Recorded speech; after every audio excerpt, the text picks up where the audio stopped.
Assalamu alaikum viewers, I'm Hina Mehjabeen. I hope you all will be fine. As you know, we are studying the course of MTH 302 Business, Mathematics and Statistics, and today our lecture of discussion is lecture number 34, Factorials, Permutations and Combinations. As you know मैं already आप लोगों को बता चुकी हूँ कि जो lectures lengthy हैं उनको मैं 2 और 3 पार्ट्स में डिवाइड करी हूँ और इस लेक्चर को हमने 3 पार्ट्स में डिवाइड किया है और आज हम स्टडी कर रहे हैं पार्ट नंबर 3 जिसमें फैक्टोरियल्स परमुटेशंस और कॉम्बिनेशंस के बारे में पढ़ेंगे। जो प्रीवियस पार्ट्स थे वो हमारे जो कंटिन्यूएशन ऑफ एक्सपोनेंशियल स्मूथिंग के बारे में थे। सो टुडेज़ लेक्चर स्टार्ट करने से पहले अगर आप मेरे चैनल पर न्यू हैं दैन प्लीज़ मेरे चैनल को सब्सक्राइब कर दें, बेल आइकन को क्लिक करना मत भूलेगा ताकि upcoming lectures, different assignments, quizzes and papers के नोटिफिकेशंस आप तक पहुंच जाएं।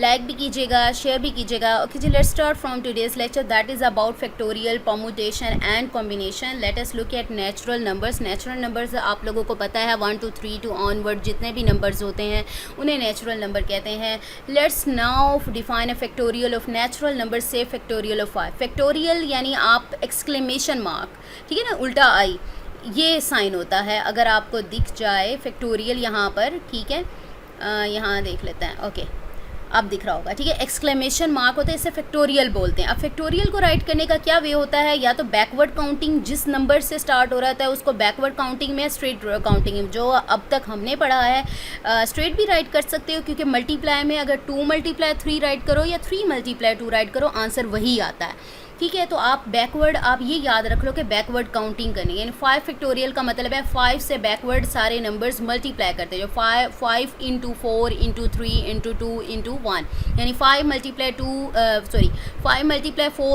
3 × 2 × 1 यानी बैकवर्ड काउंटिंग स्टार्ट कर दिया आपने। इसी तरह से 10 का फैक्टोरियल कैसे लोगे आप, या तो 1 से लेकर 10 तक काउंटिंग, आप इसको याद ना करो, थोड़ा सा कन्फ्यूजन होगी आप लोगों को, तो आप बैकवर्ड काउंटिंग कर लो, यानी 10 9 8 7 6 5 4 3 2 1 यानी 10 तक आपने काउंटिंग राइट करनी है बैकवर्ड, ठीक है। लेकिन मल्टीप्लाई हो रही, याद रखिएगा डॉट का मतलब है मल्टीप्लाई। और इन जनरल ये जो फॉर्मूला है ये आपका जनरल यूज़ होता है। आपने अगर फर्स्ट ईयर आई थिंक, हाँ फर्स्ट ईयर की मैथ्स पढ़ी हो तो फर्स्ट ईयर का 7 8 जो चैप्टर है उसमें इस टाइप के कुछ क्वेश्चंस, परमुटेशंस, कॉम्बिनेशंस और फैक्टोरियल्स वगैरह सारे गिवन हैं।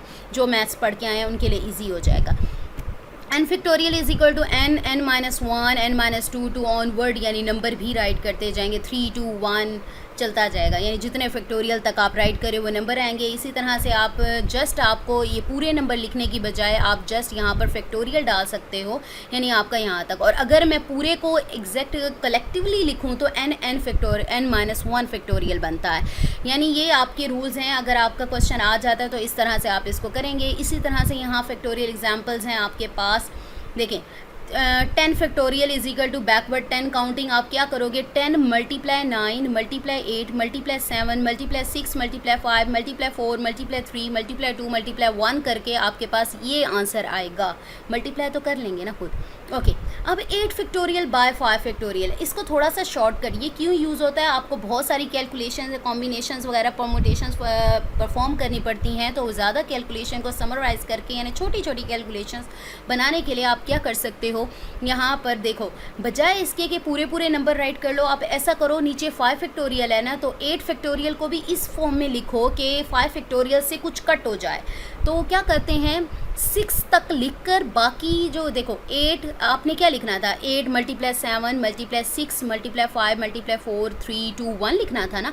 आपने बजाय उसके नीचे देखा 5 फैक्टोरियल था, इसको 5 फैक्टोरियल लिख दिया, यानी 5 4 3 आना था, यानी बाकी जो फैक्टोरियल वैल्यूज़ आनी थी उसकी जगह जस्ट 5 फैक्टोरियल लिख दिया। अब क्या होगा, 5 फैक्टोरियल से कैंसिल हो जाएगा, 8 × 7 × 6 आ जाएगा जो कि 336 होता है। सेम इसी वे में 12 फैक्टोरियल डिवाइडेड बाय 9 फैक्टोरियल है। अब नीचे 9 लिखा हुआ है तो कोशिश करो कि 12 फैक्टोरियल का 9 फैक्टोरियल बचा लो। जब 9 फैक्टोरियल बचा लेती हैं तो उसके आगे क्या बचता है, 10 11 12, देखो 12 11 10 और 9 फैक्टोरियल बचा लिया मैंने नीचे कैंसिल करने के लिए, ये कट हो गया, बाकी ये तीनों नंबर मल्टीप्लाई हो जाएंगे। सेम इसी तरह से यहाँ पर भी ऐसे कर सकते हो आप, 10 factorial 8 factorial divided bye 9 factorial 5 factorial है, आप बचाने की कोशिश करते हैं, यानी 10 फैक्टोरियल है ना, 10 में से 9 फैक्टोरियल बचा लो आप। तो कैसे बचाएंगे, 10 अलहदा कर दो, बाकी जो बचा 9 फैक्टोरियल है, इसी तरह से 8 फैक्टोरियल है, तो इसके लिए क्या बचा लो, 5 फैक्टोरियल बचा लो आप। तो 5 फैक्टोरियल लिख दिया, उसके आगे क्या आता है 6, 7, 8 तक जो कैंसिल होते हैं, जो 5 फैक्टोरियल से कैंसिल, 9 फैक्टोरियल से कैंसिल, बाकी जो बच्चे मल्टीप्लाई हो जाएंगे। अच्छा जी, परमुटेशंस के लिए आप क्या वे यूज़ करते हो, if operation A can be performed in m ways and b in n ways then the two operations can be performed together in m multiply n ways. बजाय इसके कि मैं अलग-अलग बैठ कर देखूं कि हर ऑपरेशन कितनी बार परफॉर्म हुआ है, दूसरा ऑपरेशन कितनी बार हुआ है, देन उनको आगे कैलकुलेशन करूँ, तो जस्ट क्या करना है, उनको मल्टीप्लाई कर देना है। इसके लिए एक एग्जाम्पल देखते हैं। Coin can be tossed in 2 ways, 2 तरीक़ों से किया है। Die can be thrown in 6 veg.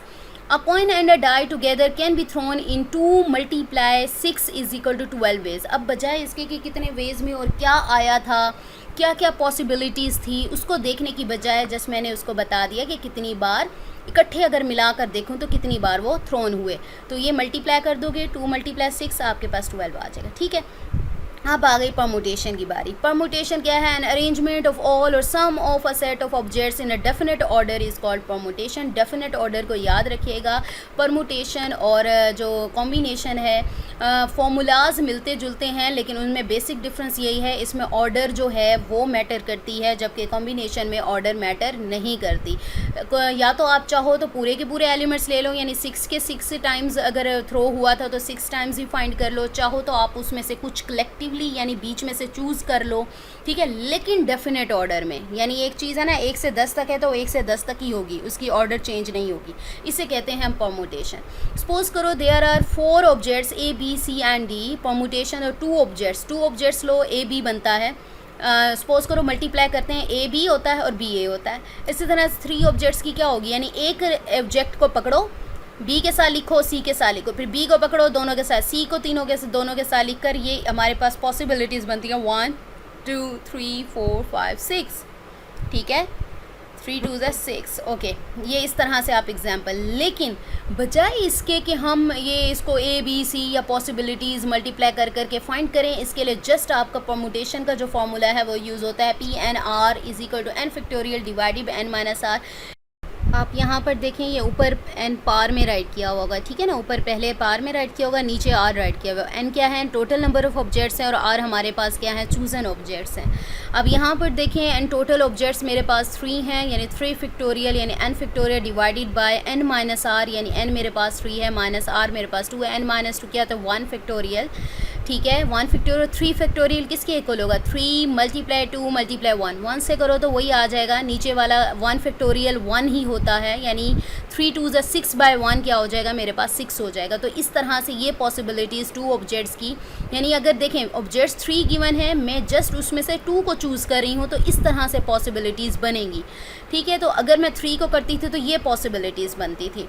तो ये इस तरह से आप फाइंड कर सकते हैं। अच्छा जी, ये जो एग्जांपल्स हैं ये आपके जो वीडियो लेक्चर्स हैं उसमें इंक्लूडेड नहीं है। नेक्स्ट आ जाओ, permutation of n objects. Permutation किस तरह से फाइंड करोगे एन ऑब्जेक्ट्स की, जैसे मैंने ऊपर जनरल फार्मूलाज दिखाए थे, एन यानी नंबर ऑफ़ ऑब्जेक्ट्स भी आपके पास n है टोटल, और चूज़न ऑब्जेक्ट्स भी n है। तो n factorial by n minus n factorial, यानी n माइनस n क्या होता है, 0 होता है। 0 फैक्टोरियल हमेशा 1 के इक्वल होता है, ये याद रखिएगा, आपसे पूछा जा सकता है MCQs में। तो n फैक्टोरियल बाय 0 फैक्टोरियल, यानी n factorial is equal to 1 is equal to n factorial. और n फैक्टोरियल का मैंने ऊपर आप लोगों को फॉर्मूला दिखाया था, वो ये था, नंबर ऑफ परमुटेशन और n objects of which n1 are alike 1 kind, यानी एक काइंड का होता है, n2 दूसरी काइंड का और n के तीसरी काइंड का। अगर डिफरेंट काइंड्स के परमुटेशंस आ जाएँ तो आप क्या लिखोगे, n factorial divided bye n1 factorial, n2 factorial, ऐसे वैल्यूज़ के तक चलती जाएंगी। अब इसको कैसे यूज़ करना है, let's see how many possible permutations can be formed from the word statistics. अब कितनी पॉसिबल परमुटेशंस आपकी डेफिनेट सेट्स बन रहे हैं, इसको देखना है। आपने पहले जो लेटर्स गिवन है देखना है उनकी अकरेंस कितनी बार है, कितनी बार आ रहे हैं। एस देखो कितनी बार है, 3 बार आ रहा है, इज इक्वल टू 3 आ गया। टी देखो कितनी बार है, 1 2 3 बार आ रहा है। ए कितनी बार आ रहा है, 1 बार आ रहा है। ठीक है, और आई कितनी बार है, मेरे पास 2 टाइम्स है। सी मेरे पास 1 टाइम है, ये मैंने निकाल लिया। ठीक हो गया हमारे पास। अब फॉर्मूला क्या होता है, PNR is equal to n factorial by n minus r factorial. लेकिन n ऑब्जेक्ट्स के लिए, यानी सारे ऑब्जेक्ट्स कोई चूज़ ही नहीं किया, यानी किसी एक के लिए अगर परमुटेशन पूछी होती तो मैं वो n-r वाला फार्मूला यूज़ करती, लेकिन यहाँ पर उसने जस्ट मुझे कहा है किसी हाउ मैनी पॉसिबल परमुटेशन, कितनी टोटल बन सकती हैं। जब ऐसी बात आ जाए और डिफरेंट ऑब्जेक्ट्स गिवन हैं यानी डिफरेंट लेटर्स गिवन है, जैसे यहाँ पर मुझे के लिए बताया गया फार्मूला, तो ये वाला फार्मूला यूज़ है n PNR is equal to n factorial by n1 factorial n2 factorial to nk factorial. और यहाँ पर n फैक्टोरियल क्या है, टोटल कितने लेटर्स हैं 1 2 3 4 5 6 7 8 9 10 है। 10 फैक्टोरियल डिवाइडेड बाय n1 क्या है मेरे पास, s कितना है 3 फैक्टोरियल, n2 कितना है मेरे पास a कितनी बार है 1 टाइम 1 फैक्टोरियल, t कितनी बार है 3 फैक्टोरियल, i कितनी बार है 2 फैक्टोरियल, c 1 टाइम है 1 फैक्टोरियल। और फैक्टोरियल का मैंने आपको बताया 10 फैक्टोरियल कैसे ख़त्म करते हैं, नीचे 3 फैक्टोरियल सबसे बड़ा है, इसको कैंसिल करने के लिए आप 3 फैक्टोरियल 10 से बचा लोगे, बाकी 4 5 6 7 10 तक चले जाओगे। 3 फैक्टोरियल फैक्टोरियल से कैंसिल हो जाएगा और इस 3 फैक्टोरियल को ओपन करोगे 3 मल्टीप्लाई 2 मल्टीप्लाई, बाकी जो बचा हुआ 2 हो जाएगा और बाकी मल्टीप्लाई डिवाइड करके आंसर निकाल लेना है।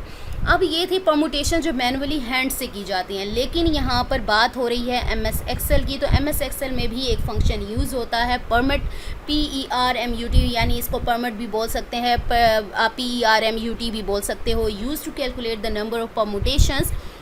This function returns the number of permutations for given number of objects that can be selected from the number objects, यानी जितने objects को select करोगे उनकी permutations आपको return कर देगा। A permutation is any set or subset of objects or events where internal order is significant। मैंने अभी आपको permutation और combination जो कि आगे हम पढ़ेंगे combination, उसका formula भी पढ़ेंगे, तो difference क्या है कि कब यूज़ की जाती है, जब internal order, मैंने अभी बात की definite order होती है permutation, यानी order मैटर करती है परमुटेशन में, लेकिन जब आप कॉम्बिनेशन की बात करते हो तो उसमें ऑर्डर, इंटरनल ऑर्डर जो है वो सिग्निफिकेंट यानी अहम नहीं होती। यहाँ लिखा हुआ है permutations are different from combinations for which the internal order is not significant. Use this function for lottery style probability calculations.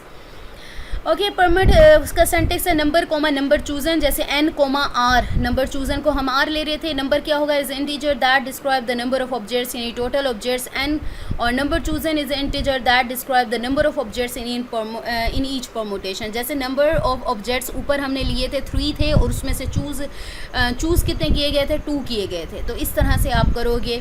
और बाकी यहाँ पर एरर वगैरह का बताया गया है, अगर नंबर और नंबर चूज़न नॉन न्यूमेरिक हुए तो इस टाइप का एरर, वैल्यू वाला एरर आ जाएगा, लेकिन अगर नंबर लेस देन और इक्वल टू 0 हुआ या लेस देन नंबर चूज़न हुआ, लेस देन और इक्वल टू 0 हुआ या फिर लेस देन 0 हुआ तो क्या है नम का जो एरर है वो आ जाएगा। अगर लेस देन नंबर चूज़न हुआ तो नम का एरर आ जाएगा। और के वैल्यूज़ के लिए k, n, यानी ये वाला फार्मूला जो है MS एक्सेल यूज़ करता है। Now let's see the example of permutation. यहाँ पर एग्जांपल गिवन है, ये एग्जांपल मैं आप लोगों को दिखा देती हूँ। यहाँ पर एग्जांपल की हुई वही वाला परमिट यानी PERMUT number comma number chosen, ठीक है। यहाँ पर आपने क्या करना है, परमिट का फंक्शन है चूज़न, ओके जी। यहाँ पर डेटा गिवन है यानी 100 नंबर ऑफ़ ऑब्जेक्ट्स हैं आपके पास, 3 नंबर ऑफ़ ऑब्जेक्ट्स हैं, परमुटेशन या फिर चूज़न ऑब्जेक्ट्स जो होते हैं वो लगाते हैं। और यहाँ पर आपने फार्मूला लगाना है परमिट का। मैं आप लोगों को वैसे यहाँ पर फार्मूला सिंपली, क्योंकि छोटा सा फार्मूला है, ये मैं आप लोगों को करके दिखा देती हूँ। यहाँ पर जस्ट आपने क्या करना है, इक्वल का साइन लगाना है और परमिट PERMUT और ब्रैकेट ओपन करें, यानी नंबर जो है नंबर ऑफ़ ऑब्जेक्ट्स फार्मूला था, यानी नंबर टोटल थे और फिर वो चूज़न जो थे वो थे, और ये एंटर करेंगे आपके पास ये आंसर आ जाएगा, परमुटेशन का आंसर आ गया आपके पास, ठीक है। तो ये हमारा जो था परमुटेशन की जो एग्जांपल थी हमारे पास, वो भी हमारे पास कंप्लीट हो गई। यहाँ पर हम कर लेते हैं, ठीक है। So we have completed our today's lecture number 34, part number 3 completed here, और 3 पार्ट्स कंप्लीट हो गए लेक्चर नंबर 34 के। तो यहाँ पर आप लोग देख सकते हैं आज हमने क्या पढ़ा, फैक्टोरियल और परमुटेशन के बारे में पढ़ा, आगे हम कॉम्बिनेशन के बारे में भी पढ़ेंगे। सो उस वक्त के लिए मुझे अपनी दुआ में याद रखिएगा, अपना ख्याल रखिएगा, टेक केयर, अल्लाह हाफिज़।